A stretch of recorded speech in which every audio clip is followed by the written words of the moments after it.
After a winter of discontent, the Grand Prix racing world has gathered uneasily here at Kyalami in the Transvaal. Uneasily because the bitter feuding and fighting between the sport's governing body and the car constructors about the Grand Prix rules and how to implement them still rages. And as a result of that, there are no Ferraris, no Alfa Romeos and no Renaults at Kyalami, and there's grave doubt about whether the race will count for this year's championship. But it's a Grand Prix for sure, with 19 cars from the teams aligned to the Formula One Constructors Association here to do battle on the superb 2.5-mile circuit at an altitude of 6,000 feet. With no turbo Renaults or Ferraris to benefit from the altitude, everyone is on the same terms. But at the end of what was effectively a one-session practice due to rain, the 1980 top men are still the fastest. Nelson Piquet's in pole position, a mere 1/25th of a second faster than Carlos Reutemann, who was nearly strangled to death by catch fencing wire when he went off in practice. Row 2, world champion Alan Jones, and that's no surprise. But up there with him, Keke Rosberg in the new Fittipaldi. Row 3, Elio De Angelis and Riccardo Patrese. But in a superb 8th place on the grid, the top British driver, Nigel Mansell. Desiree Wilson, the South African woman driver, has qualified, and so too have John Watson, Derek Daly and Jeff Lees, albeit right at the back. 77 laps, 196 miles, and René Arnoux' 1980 Renault lap record of 125.5 miles an hour to aim for. And they are getting away now for one warm-up lap before they go round, come up to the grid. Now they're going down the longest straight in Grand Prix racing, and they approach what is now called Marlborough Corner, or those of you who know the South African Grand Prix course will think of it as Crowthorne Corner. 3 corners have been renamed. So you're looking down the long straight now, and with me, James Hunt, the man who's driven in the South African Grand Prix many times. James, what are your views about prospects and the conditions? Well, hopefully it could be quite an exciting race because the track may well dry out. The weather has been improving here. The sun is now trying to peek through. We've got it stopped raining a couple of hours ago, and then we had a little shower as the cars were sitting on the grid. But if we get a wet dry situation, the drivers have to go and change tyres. We get a reshuffle of the order, and apart from the difficulties it presents us in keeping track of what's going on, it usually makes for a very exciting race. Form is very much in keeping with last year.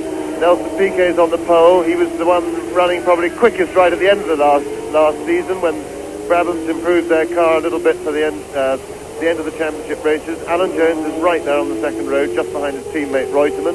So the Williamses are obviously still in race-winning form. And I think today it'll probably be a thinking driver's race. So there is one of the renamed corners, West Bank, which used to be known as Leo Cop, and they're coming into this long straight now, I'd say the longest in Grand Prix racing. Behind the 2 cars there, on the right the Brabham, and on the left the Williams of Carlos Reutemann is one of the 2 Lotuses, and incidentally, Britisher Nigel Mansell has driven a storming practice. He was at one point in 5th fastest position, finished up in 8th place on the grid on the 4th row, and the car on the right of the 2 behind the 2 lead cars is Elio De Angelis. The 2 cars on the left, you can just see Alan Jones's car, the world champion, coming into the picture, and he's lining up between Carlos Reutemann and Nelson Piquet. That's significant.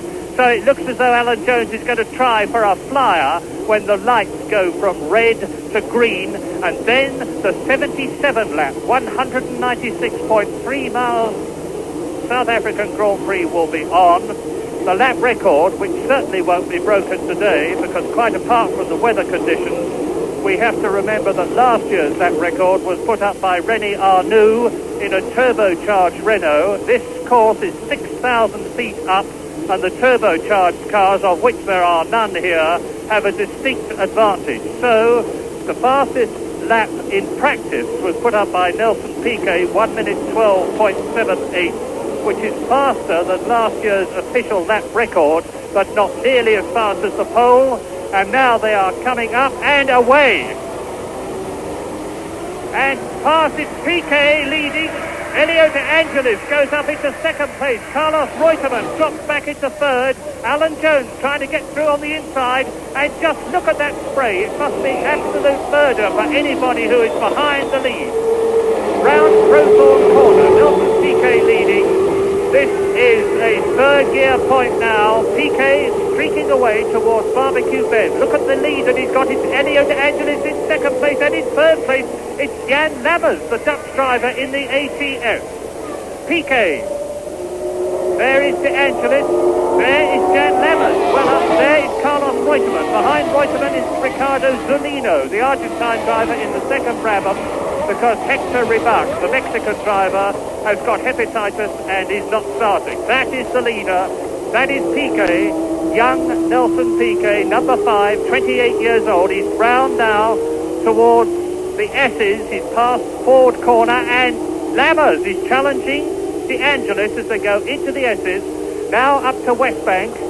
And of course, De Angelis and Lammers will be tending to slow each other up as they're fighting for that second position and giving Nelson Piquet a chance to break away. James. Yes, great start by Nelson Piquet, Murray. Did everything right. He's got a lovely situation going on behind him with the other guys having a bit of a set too, fighting it out. Brilliant start by Lammers. He's come from 9th on the grid right up into 3rd place. He's a very good wet weather driver. He's got terrific car control, a lot of talent. These conditions, so long as they persist, should definitely suit Lammers. We'll be watching with interest to see if John Watson can make some impression from a lowly grid position, because in this morning's wet practice session, Watson was very quick indeed. In fact, while he was running, he was the quickest car. Lammers having a go there, and up, and Lammers and De Angelis are touched. Lammers desperately fighting not to hit anything. Let's just hope he hasn't damaged his car at all. Well, he's got it going again. No, I think there's some damage to the car. It's snaking badly, I'm afraid. That's a great shame. Lammers was having a go at De Angelis. They're both hard guys, and they tangled. So, Elio De Angelis holds that second place and undoubtedly damaged skirts on Jan Lammers' car, the ATS, the man who did so well in qualifying 4th fastest for Long Beach in the same make of car last year. He's effectively out of the race because a lot of people passed him, and that's Ford Corner. That's the new corner that's been renamed, was Clubhouse Corner, and you can see how slippery it is, and you can see too the Carlos Reutemann in the second of the 2 Williams cars, Alan Jones, the world champion, behind him. And as they come up to complete the second lap, I'll give you them as they go past our commentary positions. But it is Nelson Piquet well away now. Piquet leading at the end of lap 2 out of 77. And there is the Brazilian World Championship second place last year. Over the line goes Piquet in the lead at the end of lap 2. Then in second position behind Piquet as he goes down into Marlborough Corner, a long lead. It's De Angelis. Reutemann is third. Nigel Mansell is in 4th position. The Englishman, Nigel Mansell, is in 4th position, and you can just see him in that ball of spray behind Reutemann's car. There is Mansell. Behind Mansell is John Watson. Behind John Watson is Alan Jones, well down. Then Ricardo Zunino. There goes the Brabham round the bend.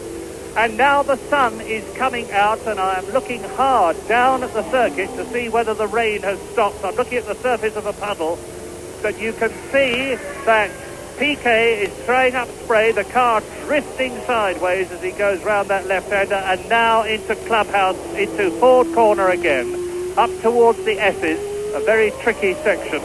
Now, but let's hope that we'll see the second place battle, because it's developing into something as Piquet goes up to the S's, 3rd gear this is, well over 10,000 revs, and that's about 128 miles an hour. Now he's going up towards West Bank Corner and up towards the kink into the straight in 5th gear, and it is 165 miles an hour along the fastest part of this course. Nelson Piquet leading, and this is the end of lap 3 out of 77, and it rather looks already as though the Brazilian has got the race in his pocket, because just look at that gap. Nelson Piquet with almost the length of the straight as the second man bursts into sight, and it is 22-year-old Elio De Angelis from Rome. Reutemann is still third, Mansell fourth, John Watson fifth. Alan Jones is 6th. Derek Daly has come up right through the field in the march. Derek Daly in the John MacDonald and Robin Hearn march is up into 7th place. And there was the Irishman. You just saw him going round the corner. We're looking at De Angelis in 2nd place.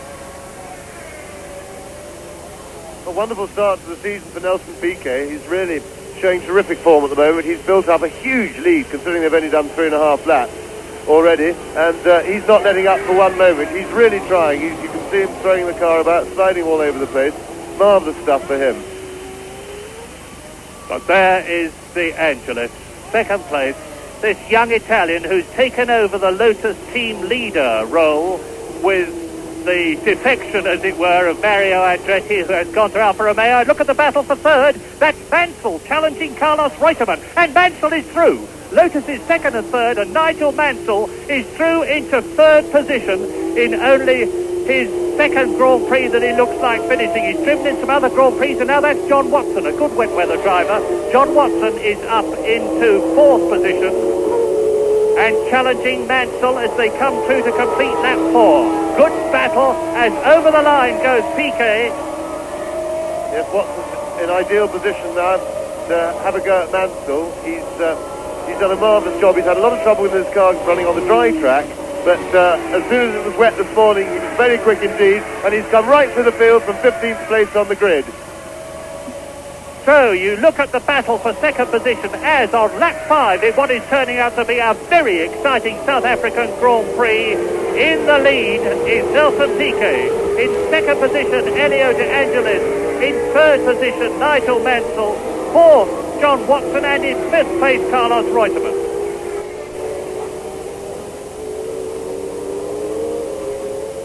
But what a wonderful race for Nigel Mansell. He did well in practice the day before yesterday.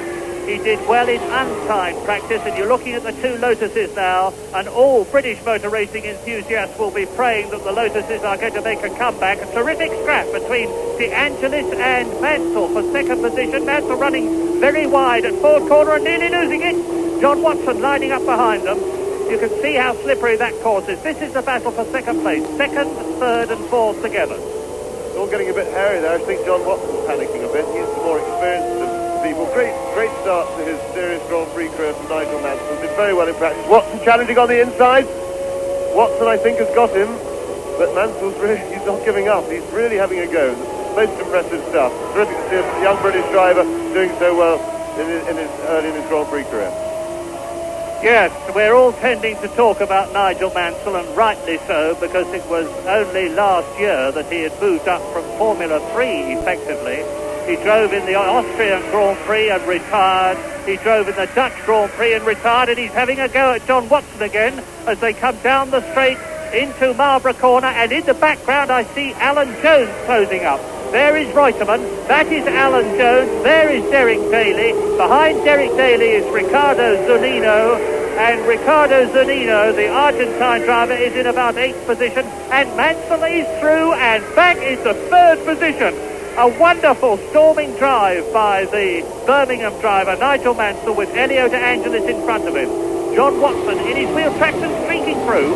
Watson lined up beautifully for the corner there, sprinted through, and Nigel Mansell, fighting every inch of the way, refuses to give up, and all the time, of course, with these 3 slowing each other up, the 2 Williams are closing on them with Carlos Reutemann and Alan Jones at the wheel. There is Reutemann. The white car in those 4 is Reutemann. The lead car is John Watson, who is back into 2nd position. Yes, Watson did a terrific bit of driving there. He passed both Lotuses in successive corners. He now has the problem of getting far enough away as they come onto the straight now in the final corner onto the straight to give himself enough room, because the Lotuses appear to be a little bit quicker on the straight, and what he doesn't want to do, of course, is to be repassed. But he's definitely quicker around the back of the circuit through the twisty section, but he must have the cushion to, of course, remain in that position. If he stays there now, he'll get away. I think he's got enough. There is John Watson in 2nd place, and it's Alan Jones coming up through the field. He's in 3rd position now. Nigel Mansell is in 5th position. We're looking at the leader, and I say it's significant that Keke Rosberg, and off goes Lees. That's Jeff Lees, the English driver who qualified last. The car is a Theodore, although in fact it is last year's March, and exactly the same thing happened to Jeff Lees in last year's South African Grand Prix. I remember vividly the shot of Jeff Lees ploughing off the course into the catch fence. And incidentally, although Jeff Lees looks all right, and mercifully the marshals are straight on top of him, this is the situation that Carlos Reutemann had to face yesterday, except that the catch fencing wire was forcing his head right back. It ripped off the air supply tube to the emergency bottle, and Carlos's head was pushed right back. But Jeff Lees is being, as you can see as well as I can, being lifted out of the car. And it rather looks to me as though Lees is not conscious. Derek Mansell has spun somewhere down the circuit, and that's the interesting thing. Alan Jones has decided that the conditions are good enough for him to come in and have slick tyres fitted. Look closely at those tyres. You see there is no tread patch, but they're taking an extraordinarily long time about this pit stop. Well, I'm doubtful that that decision's right, Murray. I think that's a very early decision by Alan Jones. The track is by no means dry enough. I would be very surprised if he goes quickly on those slick tyres as he would do on wet. And if he can't keep up the pace, it may be quite a while before the track dries. It's overcast, there's a possibility of further rain. So we'll wait to see how it goes. But I do think that was a bit on the early side, unless he had another problem and he took the opportunity of getting both things done at the same time and was forced to go into the pit. Now, this race is now going to turn into a lap scorer's nightmare, because Nigel Mansell has come in for tyres. And as we look at world champion number 1 Alan Jones, there is Nigel Mansell, who has driven so superbly in this race and in practice. He has come in to have new tyres, and at the end of the 18th lap it is still Nelson Piquet leading as Mansell sprints out of the pits on those slick tyres, aquaplaning momentarily, I'm sure, on the puddles. And with a long gap, it is Nelson Piquet leading from John Watson, and we're still waiting for the third man to come through, with Alan Jones having gone into the pit. And the third man is now Riccardo Zunino, because Derek Daly has slipped down. Nigel Mansell incidentally spun, and Daly is coming into the pits as I talk to you to have new tyres fitted. Now, John McDonnell told me before this race, and John McDonnell is his team manager, that he was going to send Daly out on slicks when the race began, but you can see perfectly well that he didn't do so, because you can see the tread pattern on those tyres, which are being changed now by the McDonnell team mechanics. Very heavy sponsorship for the McDonnell team coming from Chile, but from Eliseo Salazar's countrymen. And Daly getting his visor wiped down. The tyres have gone on. The new wheels and tyres have gone on. The pneumatic hammers have tightened up the nuts. And now he gets the wave, and away goes Derek Daly. And as Daly goes through, one of the Brabhams goes past. Is it Piquet or is it Zunino? It looks like, yes, it is. It's Nelson Piquet. So, on lap 19 out of 77, the race order in this South African Grand Prix of 1981 is Nelson Piquet leading in the Brabham. In second place behind him, John Watson. Then a long way back, Riccardo Zunino. In fourth place, it is Derek Daly. Fifth is Carlos Reutemann. And behind Reutemann in sixth position, it's Chico Serra.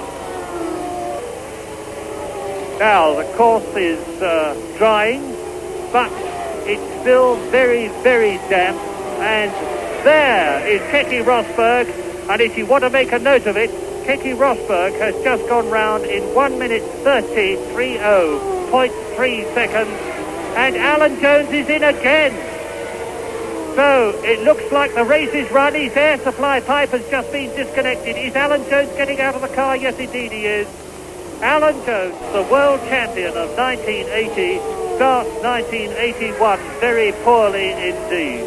He was not really in the running until about the fourth or fifth lap, and he's back into the car. I was just about to announce his retirement. What, James, do you suppose that could have been? Well, they're just changing the rear wing on the car. I have no idea why, whether he backed it into something with a spin and the slippery conditions, or whether something fell off. but he's going to lose too much time. What with his tyre change stop and now this, he will be pretty much out of the running, I would think. Now, there is John Watson, and it looks to me visually as though John Watson is definitely closing up. Now watch for the McLaren, the red and white McLaren in the background as Piquet goes round forecorner, and there is Watson. 7.83 seconds was the gap. And we are on lap 25 out of 77. Piquet leads, Watson second, Zunino is in third place. Up into fourth place, Carlos Reutemann. Down to fifth position, Chico Serra. And in sixth place, Elio De Angelis in the Lotus, ahead of the seventh place man, De Cesaris, in the second of the two Marlboro McLaren cars. There is Watson, second place. And what was it, 8 seconds approximately. There is Piquet, the leader. He's just about to take Eliseo Salazar. Over the line goes Piquet. The seconds are ticking away. Now, where is John Watson? Is he coming into the pit? No, over the line. 7.56 seconds. Watch for Watson. He's closing up on one of the Arrows cars, either Patrese or Siegfried Starr. He's in his sights now. John Watson, who has won one Grand Prix in his time. This is his 108th Grand Prix. But there's Piquet. He's now got through that collection of 4 cars. He's got a clear track in front of him. Watson had closed up a second, but now Watson has got to catch and get past Keke Rosberg, who is hanging on to number 5, Nelson Piquet, in the Ford Cosworth powered 500 horsepower V8 car, and Rosberg is retaking the place, and Rosberg goes past.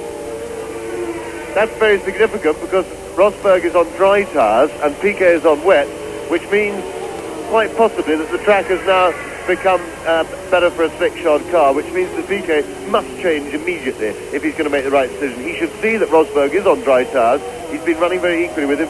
Yes, maybe he is heading for the pits. Yes, Piquet, I think, has slowed down and has made the right decision. I think maybe a little bit late. We'll see if he's coming in. Yes, there he goes. Yeah, Piquet's into the pits. Now, let's hope that Watson follows him in, because it's very important that John Watson should come in and change now as well. I will give you the time for Piquet's stop from wheel stop now until he goes again, and I will let you know when John Watson goes through into the lead, as he is undoubtedly going to do. John Watson in the Marlboro McLaren car, and they've got the front wheels now changed, the pneumatic hammers banging away, and John Watson is through into the lead. The Irishman is leading, and the seconds are ticking away, and the time was some 25 seconds.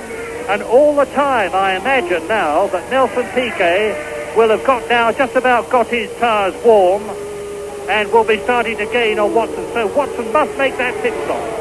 Yes, every lap Watson goes on now and stays on wet tyres is definitely his disadvantage, and I just hope that he has spotted that situation and that his pit have informed him of it. I'm surprised that they haven't actually called him in yet, and I think that they certainly should have done, and I just hope that he's coming in. He's coming onto the pit straight now. He's got the kinks to negotiate, and we will wait with bated breath to see if he's doing the right thing, because it can't be right to stay out on wet tyres any longer. Well, once again, the Marlboro mechanics say he's coming in now. 25 seconds is the time to beat. And even if he does 25 seconds, it means that Nelson Piquet will retake the lead. Stop! And start the stopwatch. Down goes the rear jack. Up come the rear wheels. Off come the front and rear wheels. On go the new slick tyres, near side and off side. They give the signal that they're ready at the back, and it looks as though they've got a jam at the front. But no, they're clear, and 19 seconds. And now into the lead goes Carlos Reutemann, the Argentinian driver, in the Saudi Leyland Williams car. And it's significant that Reutemann has been on slick tyres since the beginning of the race, and so now he looks set to hold that lead on the right tyres. This is his 130th Grand Prix, and this would be the 11th Grand Prix that he's won if he gets home in first place, and I qualify it always because until the driver sees the checkered flag, he has not won the race. But it will be another wonderful moment for Frank Williams, the Williams team owner and his colleague Patrick Head, who so superbly designs these Williams cars and manages to keep ahead of the opposition. Let us not lose sight, however, of the fact that fine a race as this South African Grand Prix of 1981 has been, it has lacked three very important ingredients. One of those ingredients is called Ferrari, another of those ingredients is called Alfa Romeo, and the third ingredient is the Renault team. Reutemann is about to catch and take number 7, John Watson, who led the race earlier on in the Marlboro McLaren and is in 5th position at the moment. And it looks to me as though Desiree Wilson, yes she is, I can tell you as you watch Reutemann that Desiree Wilson is out of the race. Her car is being pushed away in the pit. The circuit now perfectly dry and proving that Reutemann took the right gamble when he decided to start this very wet race on slick tyres. He's passed the Young Sky Sweep. He's now on his way to Sunset Bend, round it, which he takes at some 140 miles an hour. These Formula One cars of today are so stable, it seems difficult to believe they're going as fast as they are. Into the S's for the last time. Out of the S's, the right-hander climbing up towards West Bank corner to put it into 5th gear to approach the fastest part of the course. And Reutemann, as he crests the rise, could undoubtedly kick the clutch home, put it into neutral, coast home, and still win the South African Grand Prix. But he won't need to do that. The Williams is as reliable as ever. The checkered flag is spreaded over the line. Goes Carlos Reutemann. So now, where is Nelson Piquet? There is the checkered flag. Reutemann is the winner. Nelson Piquet is going to finish. There is the Brazilian finishing in 2nd place, and that's nothing to be ashamed of. Elio De Angelis finishing in 3rd place with it looks like Chico Serra right behind him, but Serra of course has been lapped. So a win in the 1981 South African Grand Prix for Carlos Reutemann, the man who won at Monaco last year, was 3rd in the 1980 World Championship. In 2nd position was Nelson Piquet, who was 2nd in the World Championship last year. In 3rd position, Elio De Angelis, and only those three have done the full 77 laps of the South African Grand Prix. So, a race of changes, but in the end, it was Carlos Reutemann with yet another win, and a very deserved one for the Williams team. But will it count for World Championship points? By the time of the next Grand Prix at Long Beach in California on March the 15th, we should know. Grand Prix will be at Long Beach, of course, and we hope you'll be with us.